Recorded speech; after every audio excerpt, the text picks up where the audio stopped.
من كنوز العمارة في بورسعيد البيت الإيطالي أو كازا ديتاليا. تحفة معمارية، لوحة نادرة. دي كان في اتنين، واحدة في إيطاليا وواحدة في بورسعيد.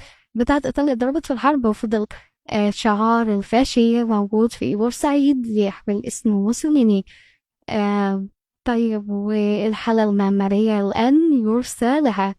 آه، يعني هي على كده على طول؟ لأ طبعا، عاشت فترات مختلفة. يعني هي أنشئت كقنصلية، وبعد كده فيها نادي للترفيه ومسرح وصالات للترفيه. بعد كده إجا الإنجليز في الحرب وخدوها للترفيه ليكونوا عن الجنود الإنجليز. طب هما الإيطاليين بس والإنجليز هما اللي استغلوها؟ لا، البورسعيدية برضو في 56 و67 استغلوا البرج اللي في القنصلية لكشف متطرف.